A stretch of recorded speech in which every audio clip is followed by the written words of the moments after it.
Welcome to the Creative Life Story Work podcast, where we explore how a creative approach to life story work can help children and young people who are in care make sense of their past and build a brighter future.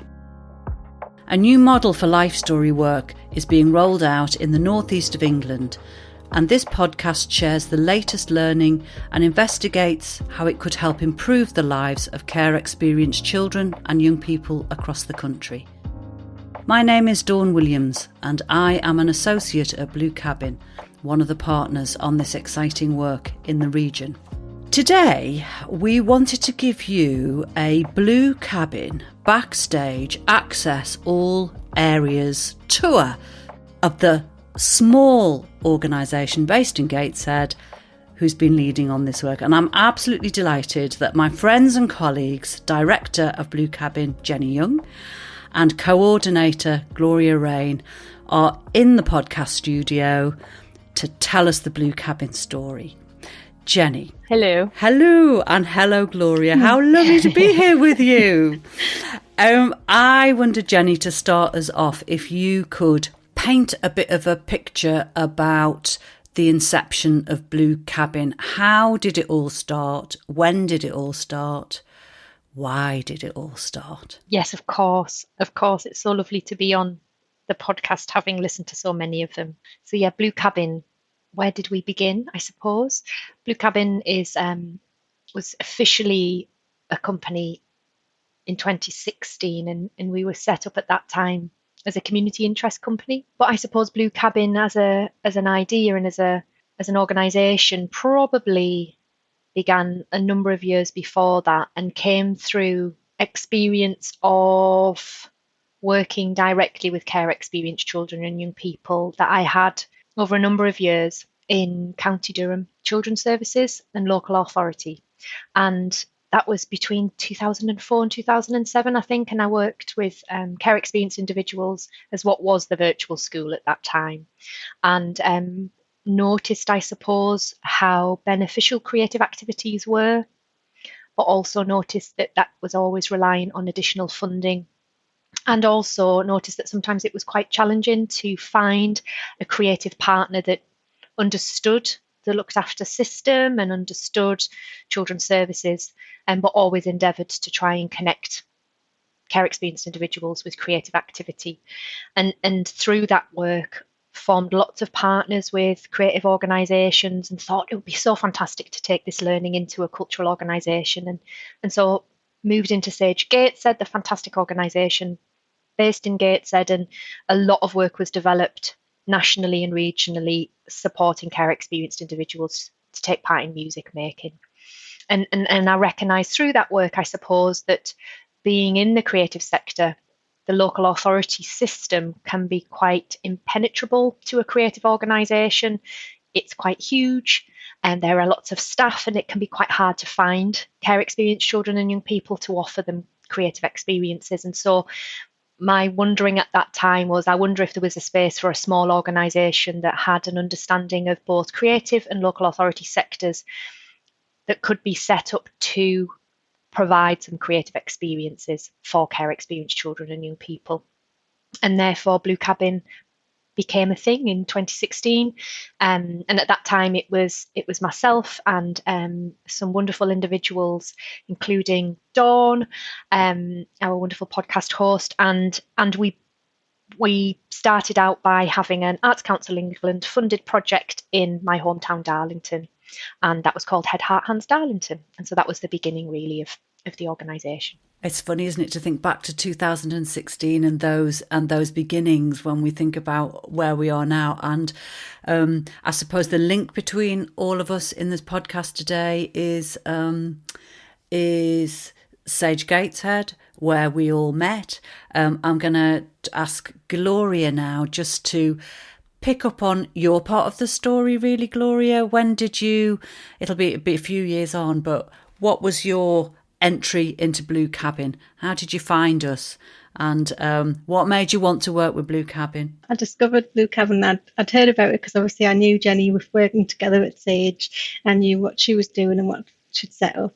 And it was in the year 2020. So I had left Sage Gateshead.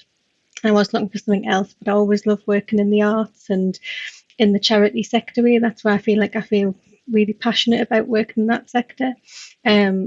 So I'd heard about Jenny's company and I'd seen there was this opportunity came up for programme coordinator, and I thought, I'll just apply, see how it goes, and then got the job, and it's been great since then.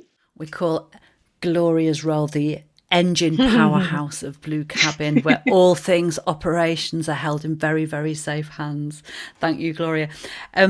Jenny, you talked about the very beginning, that very first project that we did in Darlington, Head, Heart and Hands. And I'm wondering, you also talked about you're wondering about how learning could be shared, about working with cultural organisations. That very first step into a project in Darlington, in your hometown, what was that the springboard to? What else flourished after Head, Heart, Hands finished? I think looking back now, it was the cementing of a very important, long-standing relationship with Darlington Borough Council. It was originally forged through their head of virtual school, Calvin Kipling, who's still in post, and we've worked with ever since. So certainly that very first project where we came together, and I think there was a sharing of values, a sharing of ways of working, and because of that, I think a trust established quite quickly between Darlington Borough Council and Darlington and Blue Cabin that is still really, really strong now. So I think it was the footprint of that relationship, footprint of that partnership. And I think in somebody like Calvin Kipling, you have someone who understands the value of creativity. He gets that it's part of what should be on offer for every child or young person, but specifically for care experienced children and young people, and specifically how it can support those who have faced or been through trauma to recover from it. So certainly the establishing of that partnership would be key.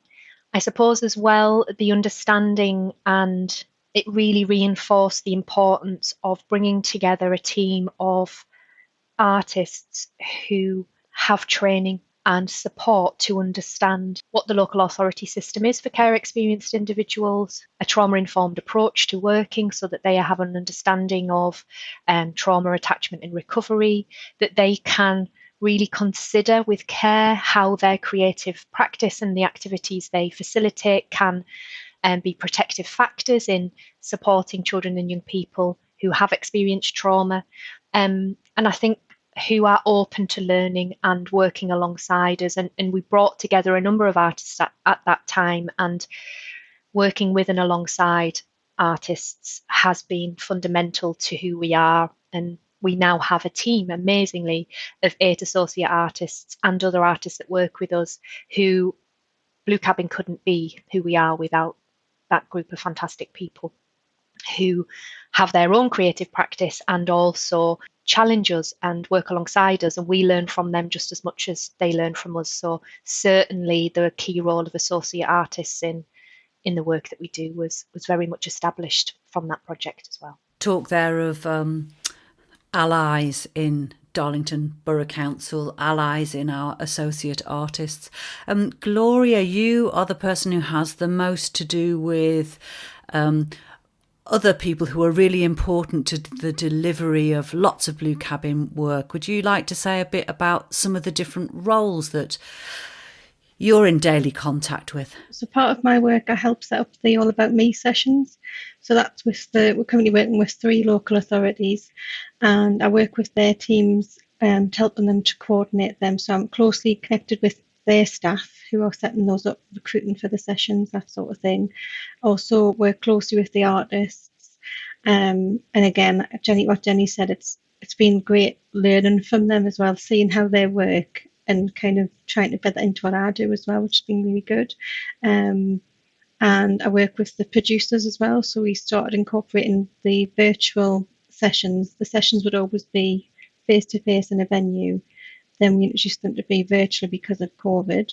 And that's been a great learning curve as well, and how we can do that. And it's really gone successful. We've had a lot of good from what we're thinking, I hope it doesn't have a negative effect on it. We've found actually it has such benefits from doing it virtually, and that also increases the teams. We have producers who do all the Zoom tech, getting people in, breakout rooms, that type of thing, and also pastoral support workers. So I work closely with them. They are people from the local authorities. So it could be a social worker, anyone in their team. They take part in the sessions and they're there as like the safe pair of hands to make sure everyone's happy. They can follow things up with their teams at the local authorities as well. Really important work, you holding all those all those moving pieces of a jigsaw, Gloria. It's like a jigsaw. It is, isn't it? A constantly moving one.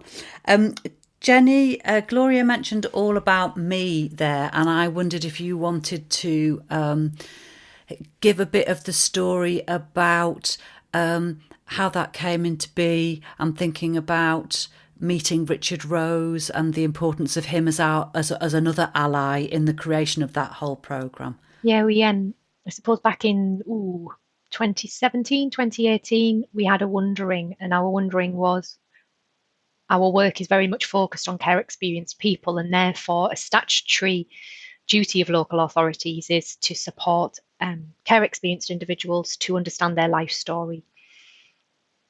And what we also knew was that there was no national guidance for life story work in care. There is for adoption, but currently not in care. And we wondered, is there a role that the artist could have or take in supporting life story work? And we didn't know at that time.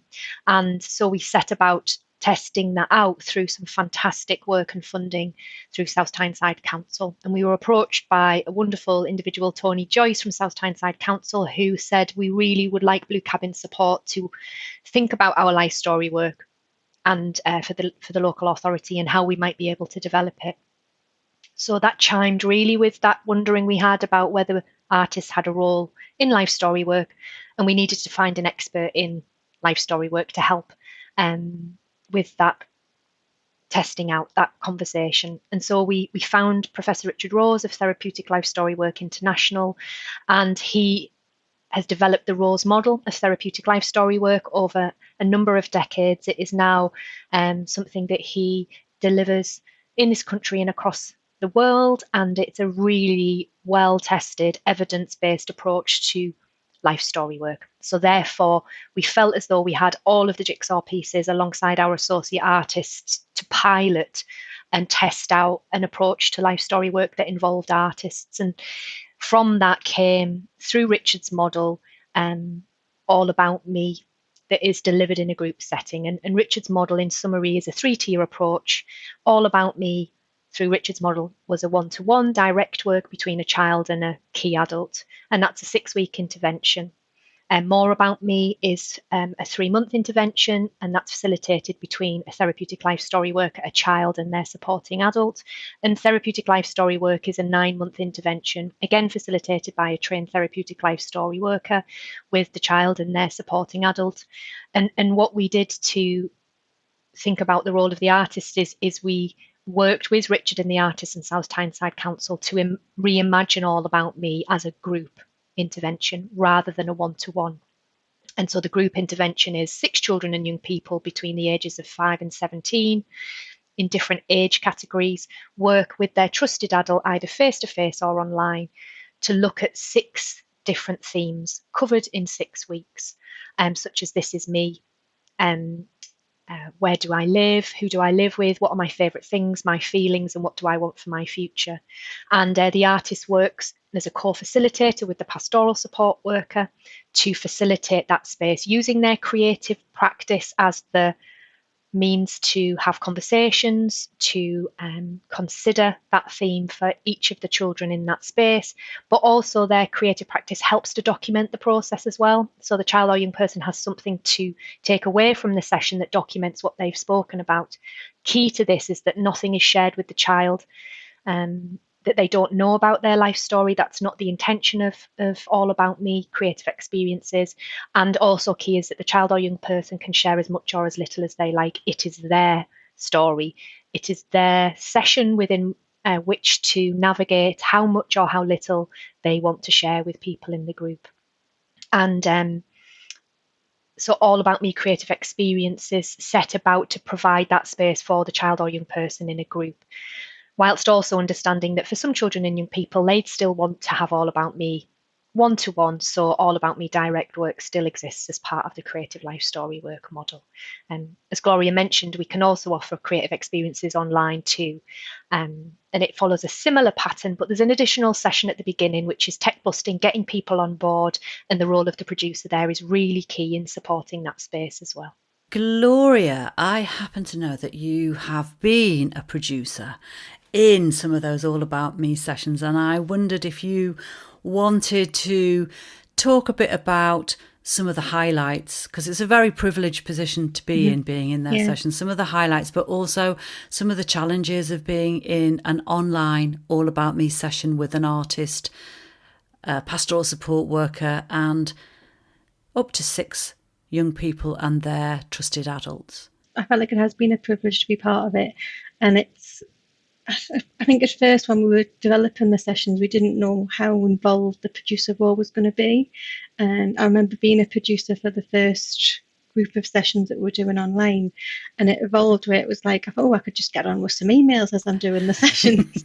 And then you were thinking, hang on, I'm being shouted at here to do this game, and you had to join in with the game. And that wasn't like, oh, I have to join in. It was like really fun to be part of it. And you just felt part of the group, really. And I think it helps build the bond with the young people taking part in the sessions, and you kind of become invested in them as well. You're like rooting for them to do well and like get most out of the sessions. But highlights for me have been times where you maybe we did have one young boy in the session, and he was not very chatty at first, but in the next few weeks he just started to like really open out of his shell and wouldn't stop talking, and it was lovely to see. But it wasn't until afterwards, in a separate meeting with the local authorities, we discovered that young boy doesn't talk out of the home setting. So in home would talk to the foster carer, but would never in a shop go and ask for what he wanted or talk to any of the strangers, as long only the people he knew in the home. So being part of that, it just gives you goosebumps going, because you're witnessing it, you've been privileged to be part of him developing and opening up. So that was lovely. Let's just stick with you, that.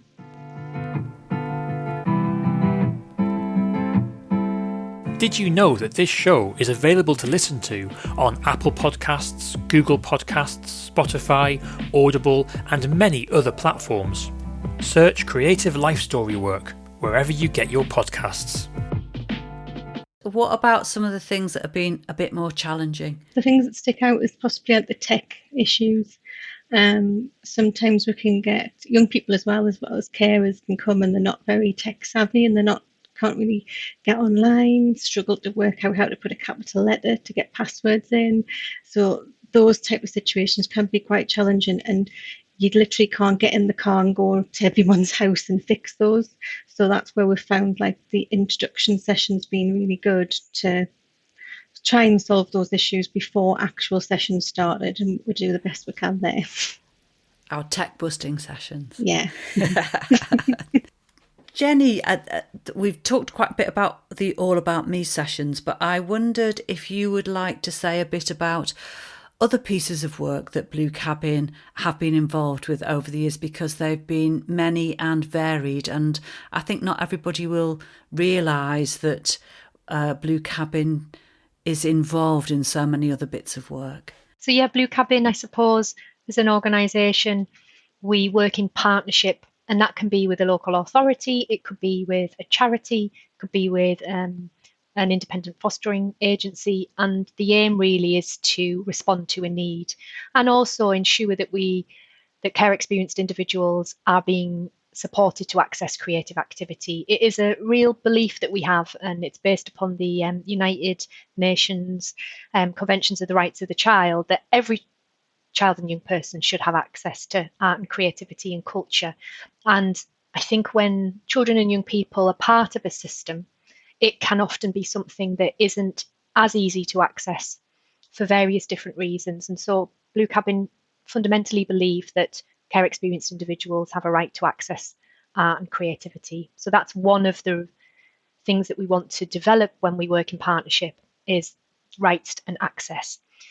what we also do then is work with local authorities and partners to say what are the needs of care experienced individuals and what can we develop together.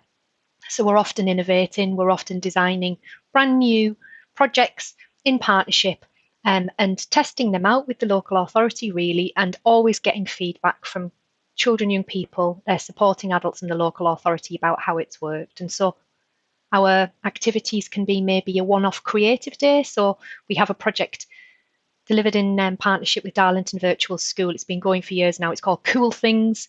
Cool Things is very much about providing fantastic, high quality, creative activities for care experienced individuals and their supporting adults to attend across the year. That might be on a weekend, that might be during a holiday. It's always based in a cultural venue in the town, and in this instance Darlington, so that they are accessing and taking part in that cultural offer of that town. And they're always managed by one of our associates. So our associates build these projects with the local authorities. They work with our associate artists, and the local authorities and our associate artists and project managers staff them and put on these fantastic creative activities. And sometimes it's also about attending a show, for example, Tiger Who Came to Tea, with the children and young people, and hooking the creative activity around that fantastic show so that children and young people have something to take home with them that they've created as well.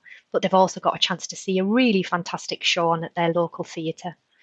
So we do creative days like that. We also do themed based projects. So a really good example of that is something we did in partnership with South Tyneside called the Feel Creative Project.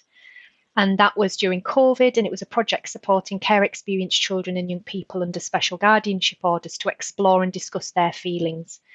And that was funded through Adoption Support Fund. And that was very much around the need of, during COVID, families are really struggling to support children to talk about their emotions and even name their emotions.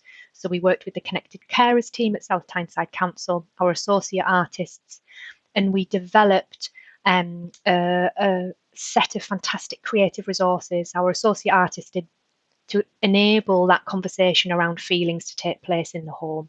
And these packs were delivered to the doorsteps of the families, and we had a WhatsApp group to support the activities, and also videos and tutorials online as well.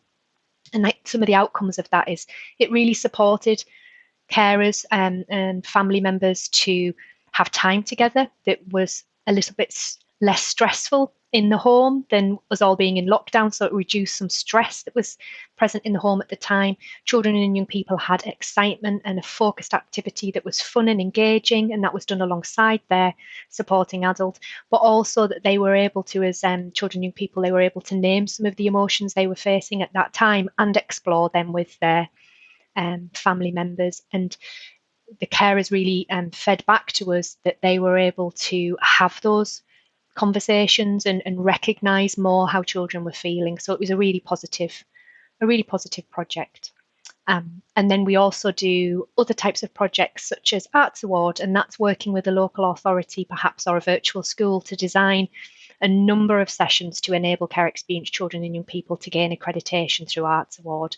So that could be a Discover in a Day, whereby there is a number of different creative activities that care experienced individuals can try and test out. They get to talk to an artist about what they do, and they get to share what they have learned with somebody else. We're very much about ensuring that there is achievement at the heart of these activities as well. So that just gives you a flavour of some of the other things we do. Gosh, a huge amount there.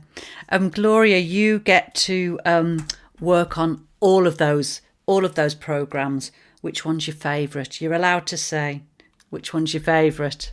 I think Creative Life Story is my favourite because I feel like I'm so involved in it. There's been kind of like we've done 7 groups from when I've worked at Blue Cabin, and I feel like they've been on my I've nurtured them in a way, and getting from coordinating them from start to finish, recruitment, and getting them off running. That's lovely. And your description before of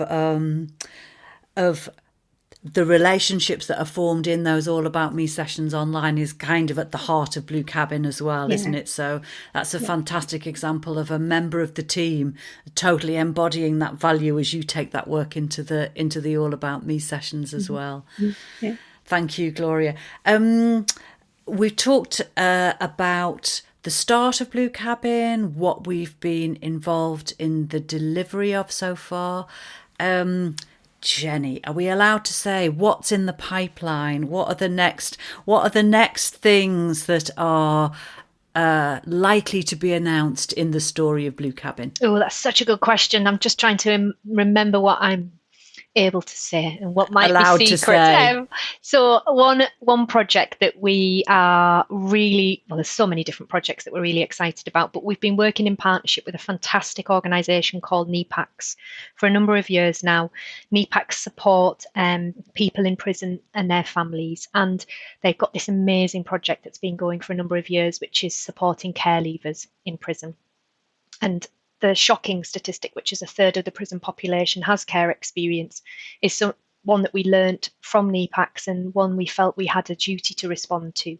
So they have really supported us to develop our understanding of how best we might be able to work in partnership to set up some creative projects in a prison in County Durham called Dearbolt Prison. And so one of our associates, Jane, has been working in partnership with Dawn at NEPACS on the Creative Aid project. Associate artist Nicola Golightly has an amazing concept based upon a first aid kit where she actually developed some creative aid kits that were sent into the prison during lockdown. And these were these beautiful kits of creativity and care that young men in Dearbolt could work on something creative when they were in their cells during lockdown, which was up to 23 hours a day. And they were able to do something creative that they could keep for themselves or gift to a family member or somebody that they hadn't seen. In addition to that, they were asked questions. If we could set up a creative project, what would that look, sound and feel like? What would you want from it? What would be the key ingredients? And from that consultation, we've applied for 3 years of funding. And we, fingers crossed, we're through to second stage of a national funder. And they're crossed. Yeah, and we should hear in about a month's time as to whether we've been successful. And that will be a 3-year project whereby the young men get to co-commission which artists they want to bring into their lives, what they want to do. They get to achieve perhaps arts award, they get to take part in some creative life story work, and so that is something that we're really excited about. And if we don't get the funding, we will endeavour to find some more to do that work, because we have a commitment to those young men who took part in the consultation to do that. Another exciting piece of work that we're really excited about too is from the learning from the Creative Life Story Work programme.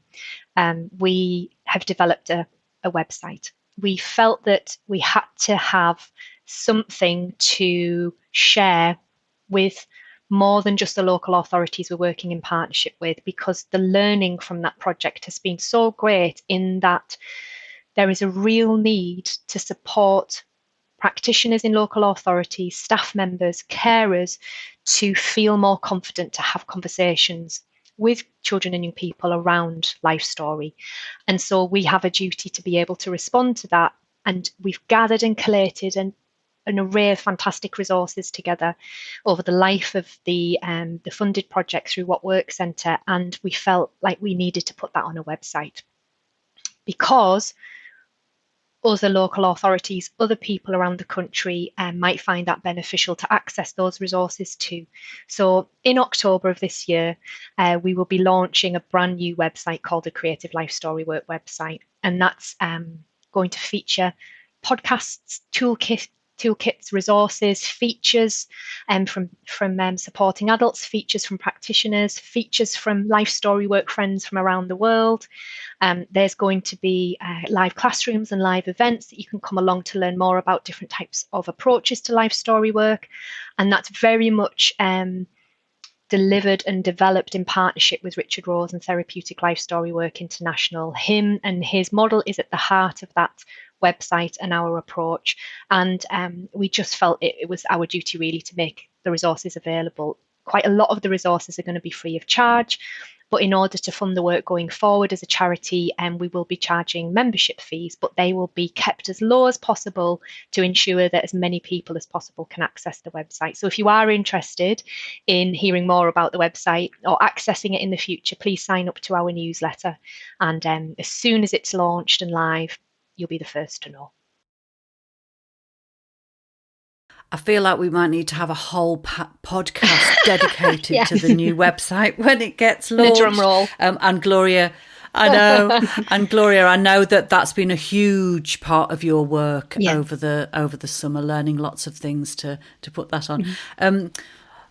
I could sit and chat to you two all day, as I do anyway. But it's been an absolute pleasure hearing the Blue Cabin story from Jenny and Gloria.